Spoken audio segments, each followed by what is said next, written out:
Hi మామ. International క్రికెట్లో మార్చి 16కు ఒక ప్రత్యేకమైన గుర్తింపు ఉంది మామ. ఇంకా చెప్పాలంటే మన ఇండియన్స్కు అది చాలా స్పెషల్.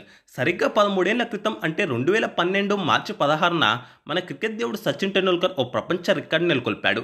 అది ఇలాంటి రికార్డు అస్సలు కాదు మామ. కొంతకాలం తర్వాత ఎవరో ఒకరు బ్రేక్ చేస్తారులే అనుకునే రికార్డ్ అంతకన్నా కాదు మామ.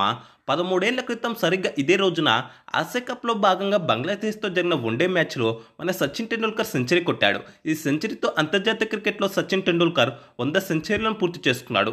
దీంతో అప్పటికి ఇప్పటికీ ఎప్పటికీ ఇంటర్నేషనల్ క్రికెట్లో 100 సెంచరీలు కొట్టిన ఒకే ఒక్కడు మన భారతరత్న సచిన్ టెండూల్కరే మామ. నాకు తెలిసి ఈ రికార్డు ఇప్పుడే కాదు, భవిష్యత్తులోనూ బ్రేక్ అవడం కష్టమే మామ. ఎందుకంటే ఇతర ఏ బ్యాటర్లు కూడా ఈ రికార్డుకు కనీసం చేరువలో కూడా లేరు మామ. ఒకవేళ భవిష్యత్తులో ఎవరైనా ఈ రికార్డును బ్రేక్ చేస్తే వాడికి లైఫ్ టైం సెటిల్మెంట్ ఇవ్వచ్చు మామ. మరి మన సచిన్ గారు నెలకొల్పింది మామూలు రికార్డా? అంత పెద్ద రికార్డ్ క్రియేట్ చేశారు మరి. అయితే అన్నీ అనుకున్నట్టు జరిగితే మరో 2-3 ఏళ్లలో ఈ రికార్డును బద్దలు కొట్టే అవకాశం ఒక్కరికి ఉంది మామ. ఖచ్చితంగా బద్దలు కొడతాడని చెప్పను, కానీ అవకాశం అయితే ఉంది. అతను కూడా మన టీమిండియా బ్యాటర్ కావడం మంచి విషయం. అతను ఎవరో మీకు ఈ పాటికే అర్థమై ఉంటుందని అనుకుంటున్నాం మామ. మీకు తెలిస్తే కామెంట్స్ బాక్స్లో ఖచ్చితంగా చెప్పండి. అలాగే మన వీడియో నచ్చితే జస్ట్ ఒక లైక్ చేసి ఇలాంటి క్రికెట్ న్యూస్ కోసం మన ఛానల్ తప్పకుండా సబ్స్క్రైబ్ చేసుకోండి మామ.